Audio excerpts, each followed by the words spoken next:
হয়েছে? বাবু গো, নিতোকে ভুলোতে নিয়ে গেল গো, নিতোকে ভুলোতে নিয়ে গেল গো। ভুলো কে জানো?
ছেড়ে অপথে বিপথে খানাখন্দ কাঁটা খোঁচা ভরা জায়গার উপর দিয়ে মায়ায় ভোলা মানুষটার মনে সে কথা একবারও উঠবে না।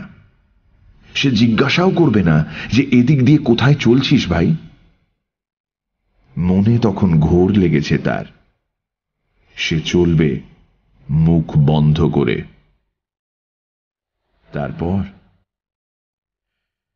তারপর মানুষটার দেহ হয়তো পাওয়া যাবে কোনো খানাখন্দের মধ্যে, নয়তো কোনো নদীর দহে, নয়তো কোনো উঁচু জায়গার নিচে একটা পাথরে মাথা ছেঁচে পড়ে থাকবে। লোকটা ভুলো ভূতের সঙ্গী হয়ে গেল এরপর থেকে। তার বাসা হলো যে জায়গায় সে মরেছে সেই জায়গায়, আর ভুলো ফিরে গেল আপন জায়গায়। রাতে দুজনে মাঠের মধ্যে খুঁজে বেড়াতে লাগলো আর কাকে সঙ্গী করা যায়। আর না হয় রাতে মাঠের মধ্যে নাচতে গাইতে লাগলো। হায় কি মজা, হায় রে ভুলের খেলা, মজার খেলা খেলবি যদি আয় রে, ফুসমন্তর ভুল ভুলিয়া যাবিরে সব দুঃখ ভুলিয়া। এমনই ধরনের গান। গানটা অবশ্য আমি আন্দাজ করে লিখলাম, কারণ কি গান যে তারা গায় সেটা তো আমি কানে শুনিনি। তবে হ্যাঁ, ভুলো ভূতে লোককে ভুলিয়ে নিয়ে যাচ্ছে এ আমি দেখেছি। আরে বাপ, সে কি কাণ্ড! ভুলোয় ভুলিয়ে নিয়ে যাচ্ছে। 100 লোক ভুলো লাগা লোকটাকে ধরবার জন্য ছুটেছে, কিন্তু তাকে কিছুতে ধরতে পারছে না। ভুলো দেখছে লোকে দেখেছে তার কাণ্ড, ছুটে আসছে ওকে ধরে জোর করে আটকাবার জন্য। লোকটা সোজা ছুটলে ধরে ফেলবে, সুতরাং ভুলো ভূত তখন এঁকে বেঁকে ছুটতে লাগলো। সোজা চলছে, হঠাৎ ডাইনে বেঁকলো, তারপর আবার বাঁয়ে, তারপর আবার বাঁয়ে, তারপর বাঁয়ে, কখনো বা একেবারে উল্টো মুখে। আর তার পেছনে ভুলো লাগা মানুষটা ঠিক সেই পথে তেমনি করে এঁকে বেঁকে ছুটতে লাগলো। ফলে যারা পিছন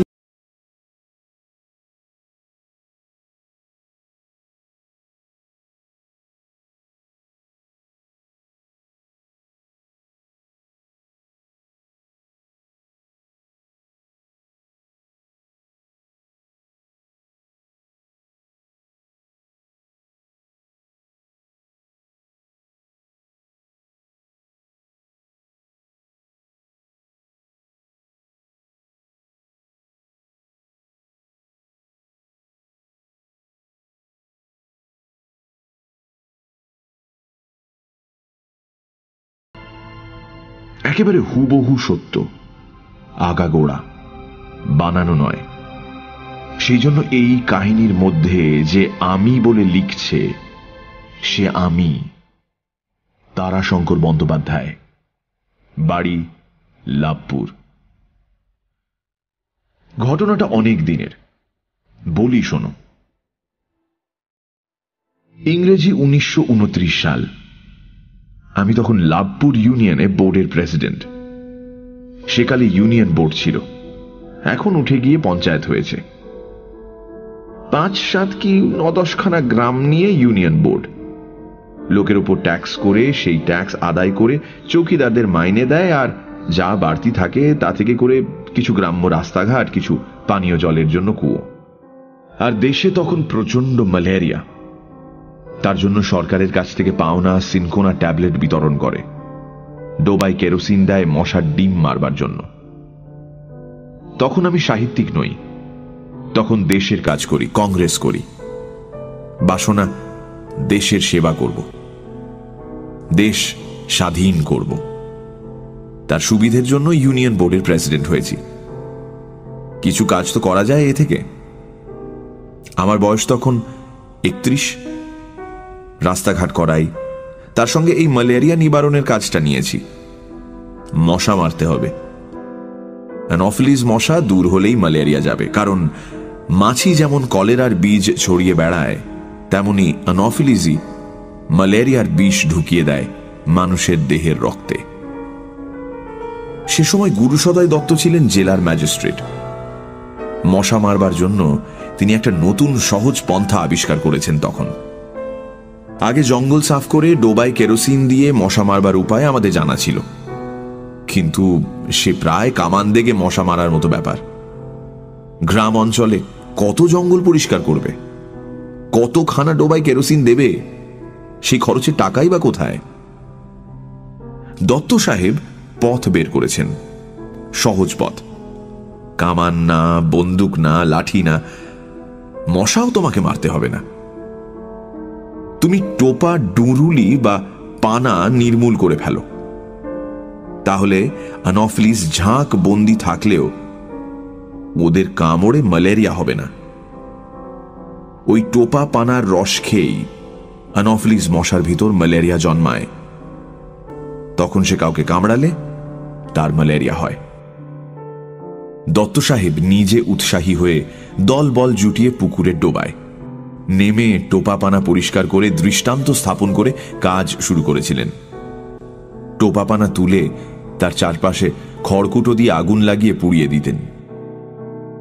প্রথম এক দফা অনেক লোক লাগিয়ে গ্রামের যেসব পুকুরে টোপা পানা ছিল তা সব তুলে দিয়ে পুড়িয়ে ব্যবস্থা করা হলো যে নিয়মিতভাবে 2 জন করে লোক কাজ করবে প্রতি গ্রামে, যাদের কাজ হবে পুকুরগুলো ঘুরে ঘুরে দেখা, আর একটা দুটো যেমন দেখা যাবে অমনি তুলে ফেলা। লাভপুরের এই কাজের জন্য 2 জন বাউড়ি জওয়ানকে রাখা হয়েছিল, নিতাই এবং পাঁড়ে। নিতাইয়ের নাম তোমাদের শোনা নাম, কিন্তু পাঁড়ের নাম পাঁড়ে অর্থাৎ পাণ্ডে কেন, তার অর্থ বলবো কি আমিও ঠিক জানি না। পাঁড়ে বাউড়ি, সে আজ বেঁচে নেই, কিন্তু নিতাই আজও আছে, বুড়ো হয়েছে।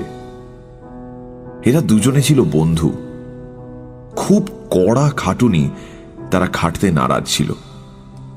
চাষ করত না, হালকা কাজ খুঁজে বেড়াত, এবং তার জন্য মজুরি তারা কম হলেও আপত্তি করত না। এই গ্রাম ঘুরে এখানে ওখানে ডুরুলি বা টোপাপানা খুঁজে তুলে ফেলার কাজটা তারা খুশি হয়ে নিয়েছিল। সকালে উঠে তামাক টামাক খেয়ে দুজনে বের হতো, বিড়ি টানত এবং ডুরুলি দেখলে তুলে ফেলে গাছতলায় জিরিয়ে নিত, গান গাইত। খাবার বেলা অর্থাৎ 12টা বাজতে বাজতে চক্কর দেওয়া শেষ করে দেখাবার জন্য কিছু ডুরুলি গামছায় বেঁধে নিয়ে বাড়ি ফিরত। জল খেয়ে বটতলার ছায়ায় ঘুম আর আড্ডা। বিকেলে 4টের পর স্নান করে টেড়ি কেটে কিছু মদ খেয়ে আসতো ইউনিয়ন বোর্ড অফিসে। ডুরুলিগুলো দেখিয়ে ফেলে দিত গর্তে, মাটি চাপা দিত। তারপর ইউনিয়ন বোর্ডের খাতায় বুড়ো আঙুলের ছাপ দিয়ে প্রত্যেকে 6 আনা পয়সা ট্যাঁকে গুঁজে মদের দোকানে গিয়ে আনা 2-3 পচাই মদ খেয়ে টলতে টলতে বাড়ি ফিরত। আমি তখন ইউনিয়ন বোর্ডের প্রেসিডেন্টের চেয়ারে বসে থাকতাম। পয়সা কড়ি দিয়ে সকলকে বিদায় করে আমিও ফিরতাম বাড়ি। বন্ধুরা বসে আছেন তখন আসর জমিয়ে, তাস খেলছে। এরই মধ্যে একদিন 1929 সালের শ্রাবণ মাসের শেষ। তার আগে একটা কথা বলা দরকার, সেটা হলো এই যে বাংলাদেশে 1929 সালে খুব ভালো বর্ষা হয়েছিল। শ্রাবণের 3য় সপ্তাহ আসতে আসতে শেষ হয়ে যায়। মাঠ সবুজ ধানে ভরে ওঠে। আষাঢ়ে পোঁতা জমিতে ধান বেশ বড় হয়েছে, তা প্রায় উঁচুতে হাঁটুর সমান এবং ঝাড়ে গোছেও বেশ মোটা। পুকুর, ডোবা, নালা, নদী জলে টইটম্বুর। আমাদের গ্রামের গায়ে দক্ষিণে, পূর্বে, পশ্চিমে লম্বা রেল লাইন। তার দক্ষিণে মাইলখানেক বিস্তৃত ধানের ক্ষেতের উপর কুয়ে নদী। কুয়ে তখন কানায় কানায় ভর্তি। সেদিন বিকেলে 4:30 সময় বোর্ডে গেলাম। দেখলাম নিতো বা নিতাই এসে বসে আছে, পাড়ে আসেনি। নিতোকে বলেছে, তুই চল এগিয়ে, আমি যাচ্ছি। তুই কিন্তু আগে ভাগে নিয়ে যেন চলে আসিস নে। দুজনে পয়সা নিয়ে ঢুকু ঢুকু দোকানে ফিরবো। 4:30 থেকে 5টা, 5টা থেকে 6টা পর্যন্ত আমরা, অর্থাৎ সেক্রেটারি এবং আমি, বোর্ডের কাজকর্ম সারলাম। অপেক্ষা কেবল পাঁড়ের। সে এলে নিতোর এবং তার টিপ নিয়ে পয়সা দিয়ে বাড়ি ফিরব। 6টার সময় বললাম, কই রে, পাঁড়ে এলো কই? নিতো মদ খানিকটা খেয়েছিল। তার ঝোঁকে এবং চুপচাপ বসে থাকায় ঝিমুনিতে সে মধ্যে মধ্যে ঢুলছিল। আমার কথায় সজাগ হয়ে উঠে চোখ কচলে বলল, তাই তো মশাই, কই এলো? সে নিশ্চয়ই আসবে বলেছে। খুব চিন্তিত হয়ে পড়ল সে। কিন্তু আমরা বসে থাকি কতক্ষণ? সন্ধে হয়ে আসছে। সেক্রেটারি বাড়ি যাবার জন্য উসকুস করছে, আমার মনও টানছে তাসের আড্ডায়। তবু আরো মিনিট 10 বসে থেকে বললাম, তাহলে টিপছাপ দিয়ে তোর পয়সাটা নিয়ে যা, পাঁড়ের পয়সা বাকি রইল, কাল নেবে। তাই নিয়েই সে যেন চিন্তিত মনে উঠে গেল। বিড় বিড় করতে করতে গেল, শালার কাজ দেখো দেখি, শালা বদমাস কোথাকার। কথাটা আমার কানে এলো। আমরা বোর্ড থেকে বেরিয়ে এলাম। দেখলাম নিতো পশ্চিম মুখে চলেছে, যাবার কথা তার পূব মুখে। বুঝলাম পশ্চিম মুখে একটু এগিয়ে গিয়ে সে রেল লাইন ধরবে, পূব মুখে ফিরে সোজা এসে উঠবে তাদের পাড়ায়। তাদের পাড়াটা আমার বাড়ির দক্ষিণ পূর্বে, একেবারে লাগোয়া, স্টেশনের গায়ে। বাড়ি ফিরলাম, তখন অন্ধকার হয়েছে। আমার বৈঠকখানায় তখন আলো জেলে তাসুড়ে বন্ধুরা বসে গেছেন। আমিও পাশে বসলাম। কিছুক্ষণের মধ্যেই 3 হার্টস, 3 নো ট্রামসের ডাকের নেশা জমে উঠল। হঠাৎ হঠাৎ নেশাটা যেন একটা ঠোক্কর খেয়ে ভেঙে গেল। ঠিক দক্ষিণ দিকে একটা গোলমাল উঠল। গোলমাল? কিসের গোলমাল? বৈশাখ জ্যৈষ্ঠে আগুনের ভয় থাকে, কিন্তু এটা তো বর্ষাকাল এবং সেবারকার মতো ভরা ভর্তি জমজমাট বর্ষাকাল। আগুন লাগার তো কথা নয়। কান লাগিয়ে শুনলাম। বহু লোকের একটা আক্ষেপ এবং শঙ্কাপূর্ণ একটা গ্যালোরি গ্যালোরি গ্যালোরি গ্যালোরি শব্দ। ঠাউর করতে পারলাম না কি গেল, গেল বা যাচ্ছে, যেন টেনে ছিঁড়ে কিছু চলে যাচ্ছে বা কেউ ছিনিয়ে নিয়ে যাচ্ছে। কোলাহলটা কাছে, ওই রেল লাইনের ধারে। আমার বৈঠকখানা থেকে ধীরে সুস্থে 5-6 মিনিটের পথ। দৌড়ে গেলে 3-4 মিনিট লাগে। আমরা কেউ বসে থাকতে পারলাম না ওই গেল গেল শব্দ শুনে। সকলে ছুটেই বেরিয়ে এলাম এবং মিনিট 2 মধ্যে গ্রাম প্রান্তে এসে নজরে পড়ল রেল লাইনের ওপর অনেক লোক। তারা দাঁড়িয়ে ওই গ্যালোরি গ্যালোরি বলে একরকম হাহাকারি করছে। লাইনের ওপারে মাঠে দেখলাম গোটা দুই লণ্ঠনের আলো যেন ছুটে ছুটে বেড়াচ্ছে, একবার এদিক একবার ওদিক, কখনো ডাইনে কখনো বাঁয়ে, আলেয়ার মতো। লাইনে এসে উঠে দেখলাম বাউড়ি পাড়ার মেয়ে পুরুষেরা লাইন দিয়ে দাঁড়িয়ে ওই হাই হাই করছে।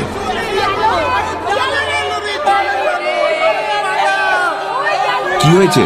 ও গো বাবু গো, নিতকে ভুলাতে নিয়ে গেল গো, নিতকে ভুলাতে নিয়ে গেল। ভুলোতে নিয়ে গেল? কথাটা চট করে বুঝতে পারিনি।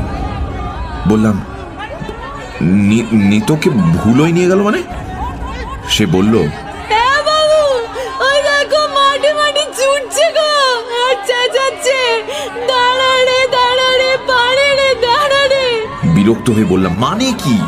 ও গো ভুলাভূত, পাড়ে শেষে এসে ওই দেখো মাঠে মাঠে ওকে ছুটিয়ে নিয়ে চলেছে, কেউ ধরতে পারছে না, নিয়ে গিয়ে নদীতে ডুবিয়ে মারবে গো। পাড়ে কোথায়? পাড়ে কোথায়?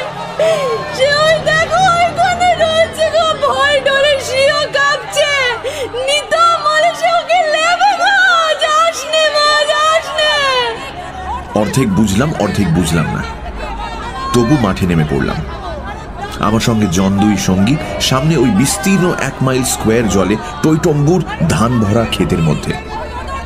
প্রায় 200 গজ দূরে তখন আলোগুলো ইতস্তত ছুটোছুটি করছে, এদিক ওদিক সেদিক, কখনো সোজা কখনো ডাইনে কখনো বাঁয়ে। জল আর ধান ভর্তি জমির আলের ওপর দিয়ে আলো হাতে যেতে গেলে এমনি হবে, আর এতক্ষণ অন্ধকারে থেকে অন্ধকার অভ্যস্ত চোখে দেখলাম কালো কালো মানুষ অন্তত 30-35 জন কৃষ্ণপক্ষের রাতের অন্ধকারে প্রেতজনির মতো ছুটোছুটি করছে, এবং তার খানিকটা আগে চিৎকার হচ্ছে তারস্বরে, আর্ত কণ্ঠে, ব্যাকুল হয়ে কেউ প্রাণ ফাটিয়ে ডাকছে,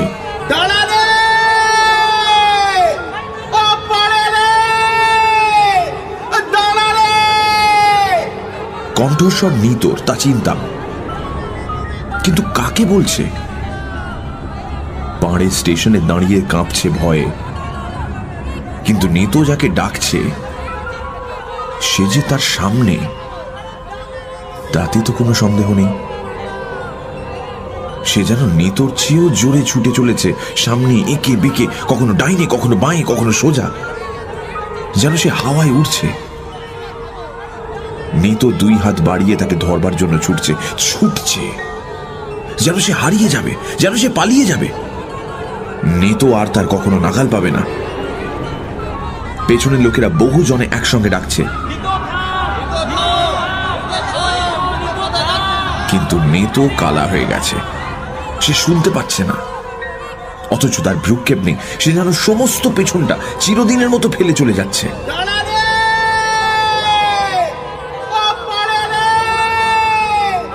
কি যেন টর্চ ফেলল, টর্চের আলোটা নেতোর চিৎকার লক্ষ্য করে ছুটে গিয়ে পড়ল।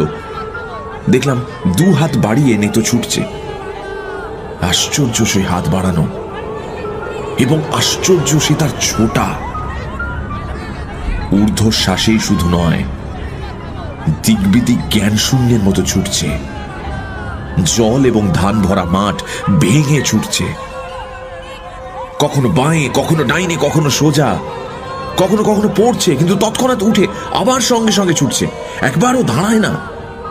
আরো আশ্চর্য এই যে পেছনের অনুসরণকারীরা যখন কাছে এসে পড়ছে, তখন হঠাৎ আরেক দিকে বেঁকে সে ছুটে যাচ্ছে মাঠের মধ্যে দিয়ে, জল ভেঙে কাদা ভেঙে। অনুসরণকারীরাও প্রাণপণে ছুটছে, কিন্তু জলে ধানের মধ্যে নামতে পারছে না তারা আলে আলে ছুটছে। ঘুর হচ্ছে।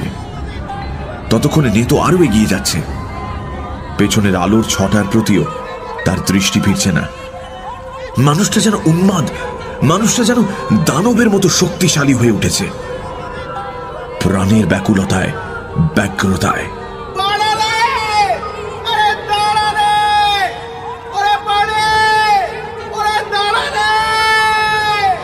চলছে, কিন্তু ঠিক পূব দক্ষিণ মুখে, নদীর দহের দিকে। রেল লাইন সোজা পূর্বমুখে এসে একটা বাঁকে দক্ষিণ মুখে মোড় নিয়ে নদীর ওপর ব্রিজ বেঁধে পার হয়ে চলে গেছে। আর তার পাশেই প্রকাণ্ড দহ সেই মুখে চলেছে। মুহূর্তে মুহূর্তে দূরে চলে যাচ্ছে। নিতোর সামনে ভুলো পাড়ের চেহারা ধরে হাওয়ায় ভর দিয়ে ডেকে নিয়ে চলেছে, এই নিতো।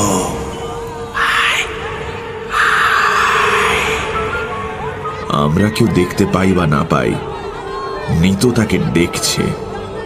ওই চলছে নিতো, ওই ওই ওই তো। আলোগুলো কাছে গেল, এইবার ওকে ধরবে। কিন্তু মুহূর্তে নিতোর কণ্ঠ উল্টোমুখী হয়ে ছুটে চলল। যা, আলো অনেক পেছনে পড়ে গেল দেখতে দেখতে। নিতো ছুটেছে পুলের দিকে। পুলের ওপাশে দহ, আর পুলের মুখটা বড় বড় পাথর দিয়ে ঢেকে তারের জাল দিয়ে বেঁধে অন্তত দোতলা বাড়ির সমান উঁচু, এবং লাইনের মুখটা লোহার স্পাইক দিয়ে বাঁধা, যেন কেউ লাইন ধরে ব্রিজের উপর দিয়ে নদী পার না হতে পারে। দহে পড়লেও মরবে নিতো ডুবে। পুলে উঠলে হয় জালে পা বেঁধে পাথরে আছাড় খেয়ে পড়ে মরবে, নয় ওপরে উঠে ওই স্পাইকে গেঁথে যাবে। নিয়ে গেল ভুলো তাকে ছিনিয়ে নিয়ে গেল। তখন আমি রেল লাইনের দক্ষিণে প্রায় সিকিমাইল মাঠ ভেঙে ডিস্ট্রিক্ট বোর্ডের রাস্তায় দাঁড়িয়ে, এবং নিতো তখন আরো সিকিমাইলের বেশি দক্ষিণে নদীর দিকে ক্রমশ ঢালু এবং জলা ধান ভরা ক্ষেতের মধ্যে উন্মাদের মতো ছোটাছুটি করে মিনিটে মিনিটে আরো দক্ষিণে নদীর কিনারের দিকে চলেছে। আমি শুনতে পাচ্ছি,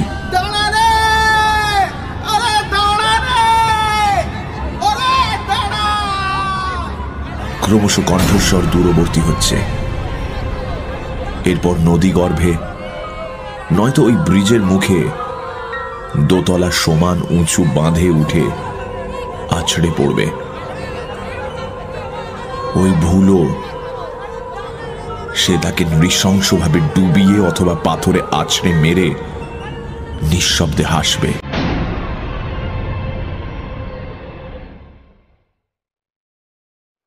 মনে পড়ছিল এখানকার গল্প।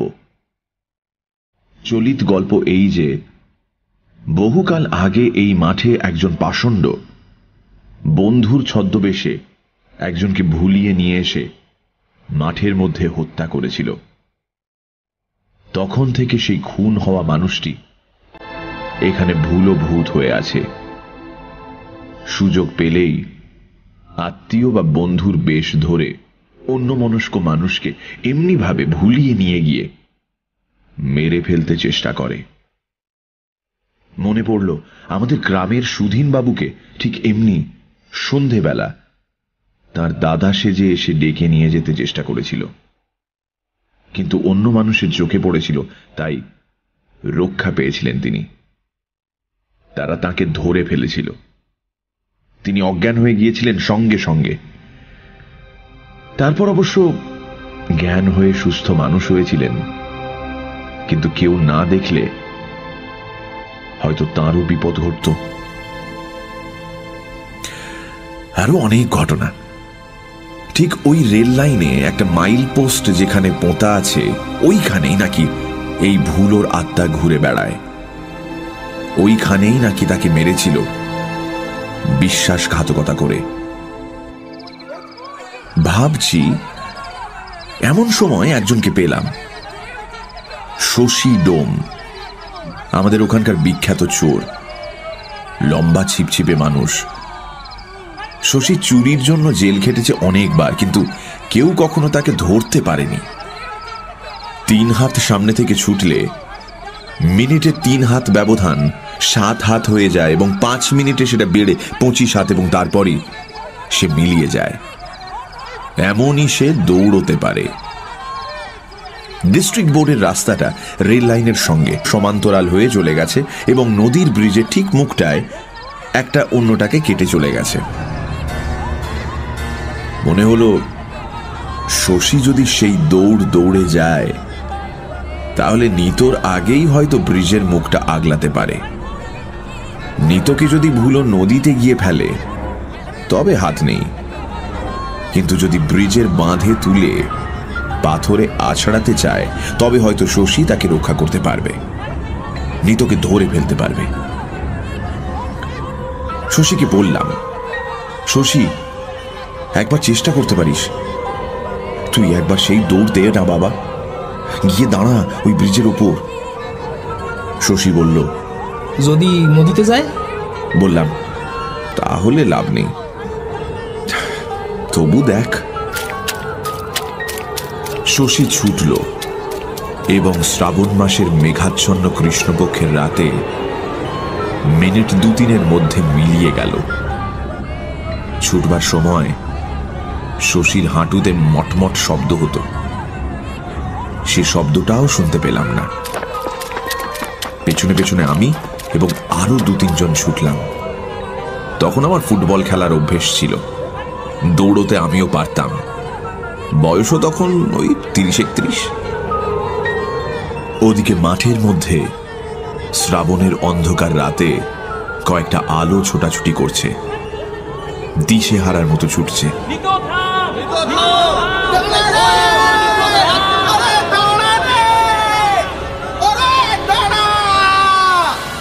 সামনে তার ছুটেছে পাড়ের ছদ্মবেশী প্রতিহিংসা পরায়ণ প্রেত ভুলো ভূত। তাকে আর কেউ দেখতে পাচ্ছে না, দেখছে শুধু ওই ভুলোর ছলনায় মোহগ্রস্ত নিতো। 2 হাত বাড়িয়ে সে ছুটছে, তাকে ধরবে, তাকে ধরবেই।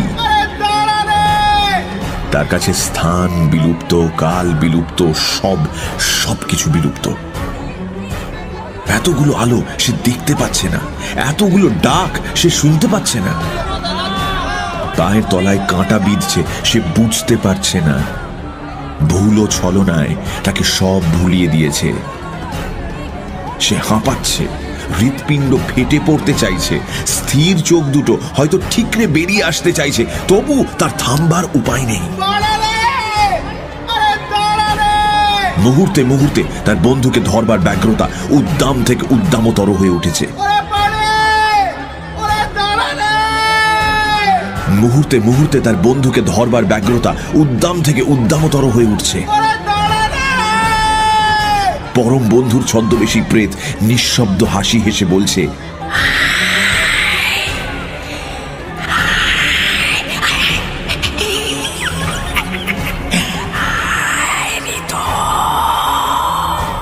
ওই নদীতে পাথরে ঝাঁপ খাবো দুজনে, কিংবা ওই পুলের বাঁধের উপর দুজনে ঝাপটা ঝাপটি করে পড়বো পাথরের উপর, তারপর দুজনে বসে কত মজা করবো। ছুটছিলাম আর ভাবছিলাম, পাকা রাস্তাটা রেল লাইনের সঙ্গে সঙ্গে পশ্চিম দিকে বেঁকলো, পূব মুখ থেকে দক্ষিণ মুখে। সামনে 150 গজ দূরে লাইন আর রাস্তা একসঙ্গে মিশেছে। এরপর রাস্তাটা চলে গেছে রেল লাইন ক্রস করে পূব দিকে। যদি ওইখানে শশী গিয়ে, ভাবনাটা সম্পূর্ণ হলো না। অন্ধকার চিরে শশীর ডাক শুনলাম, ধরেছে, শশী ধরেছে। আমরা আরো জোরে ছুটলাম, গিয়ে দেখলাম মানুষের কাছে ভুলো হয় হেরেছে, নয় নিতোকে নিয়ে খানিকটা নিষ্ঠুর আমোদ করে বা এতগুলো মানুষের ব্যগ্রতা দেখে নদীতে না ডুবিয়ে ওই পুলের বাঁধের ওপর তুলে শশীর হাতে তাকে ছেড়ে দিয়ে চলে গেছে। আমরা যেতে যেতে যে আলোগুলো নিতোর পেছনে এতক্ষণ ব্যর্থ ছোটাছুটি করেছে তারা এসে গেল, স্থির হয়ে এক জায়গায় দাঁড়ালো। আমরা পৌঁছে দেখলাম শশী নিতোকে ধরেছে। 10-12টা আলো চারদিকে তাকে ঘিরে রয়েছে, সর্বাঙ্গ জল কাদায় ভরা, তার সঙ্গে রক্তের চিহ্ন। নিতো বসে আছে পাথরের মূর্তির মতো, তার চোখ দুটো স্থির, জবা ফুলের মতো রাঙা, হাঁপড়ের মতো হাঁপাচ্ছে, দৃষ্টি বিহল এবং নির্বাক, বোবা। লোকে ডাকছে, নিতো, নিতো ওঠ, কি হলো নিতো? সে বোবা, প্যাল প্যাল করে তাকাচ্ছে। দেখতে দেখতে এলো তার বাবা, তার দাদা, তার মা, স্ত্রী। তারা ডাকলো, নিতো, কি হলো তোর? বাবা ওঠ ওঠ ওঠ ওঠ। নিতো, বাবা কি হয়েছে? আমার কি হলো গো? কিন্তু নিতো বোবা, নিতো কালা। সে বসে আছে সেই প্যাল প্যাল করে তাকিয়ে, কাউকে সে চিনতে পারছে না। এবার এলো সত্যিকারের পাড়ে। নিতো, নিতো রে, নিতো। নিতো তাকেও চিনল না, সে সব ভুলে গেছে।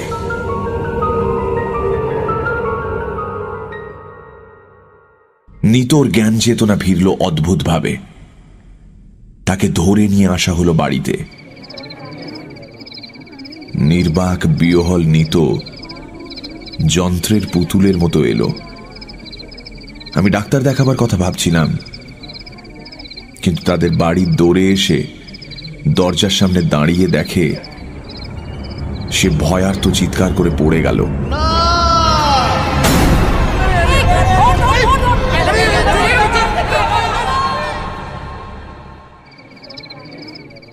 কিছুক্ষণ পর চোখে মুখে জল ছিটিয়ে তার জ্ঞান ফিরল। তার মা ডাকল, নিতো, বাবা নিতো। এবার নিতো সাড়া দিল। পাড়ে পাড়ে কোথায়? পাড়ের সামনে এসে বলল, এই যে আমি তো ঘরেই রয়েছি রে, তুই অমন করে ছুটছিলি কেন? কিছুক্ষণ তার দিকে তাকিয়ে দেখে বলে, তাহলে সে কে? অবিকল তোর মতো? বলেই শিউরে উঠে চোখ বুঝল।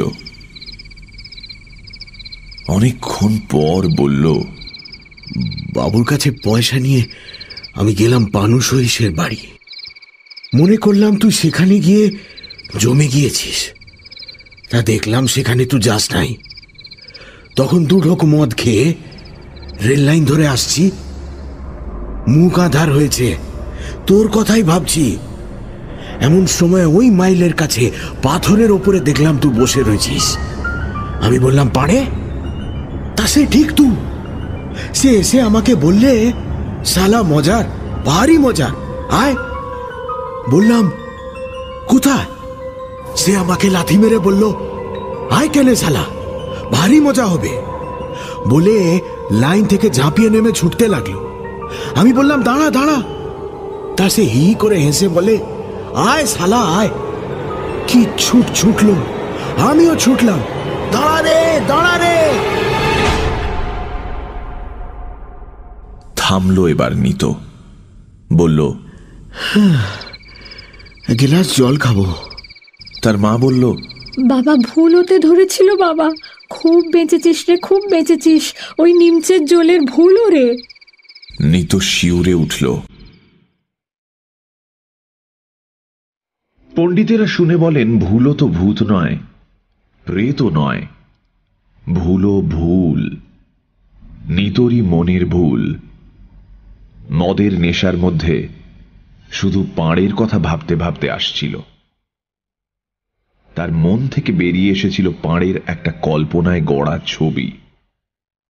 সে যত তাকে ধরবার জন্য ছুটেছে, ছবিটা তত ছুটেছে। ক্রমে উন্মত্তের মতো নিতো ছুটেছে, ভুলে গেছে সবকিছু। আমিও ভেবেছি, যুক্তি তাই বলে। মনের কল্পনা, যা একাগ্র মনে ভাবে মানুষ, তা ঘুমের ঘোরে, নেশার ঘোরে, এমনকি চিন্তা যদি খুব গভীর হয়, তবে এইভাবেই মানুষ ভুল দেখে, ভুল শোনে।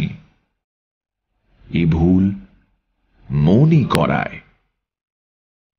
তোমরা জানো, বাহ্য জ্ঞান হারিয়ে এইভাবে পথ হেঁটো না একলা অন্ধকারে।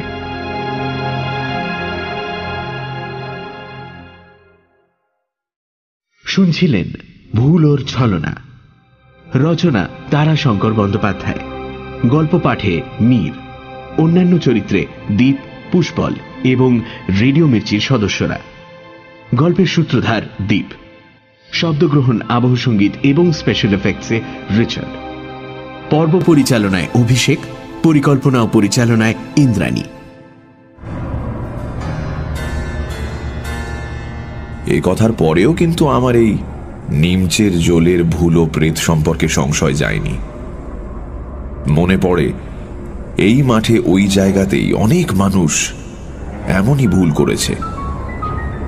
এই ঘটনার বছরখানেক পরে আমি দেখেছিলাম একজনকে। এমনি করেই মাইলখানেক পথ হেঁটেছিলাম।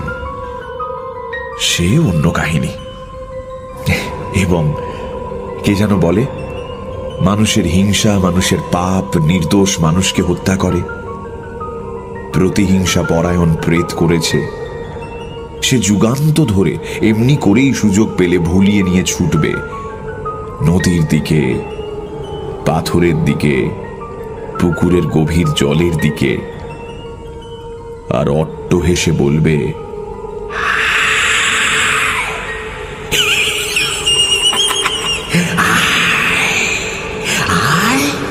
কেমন মজা দেখ।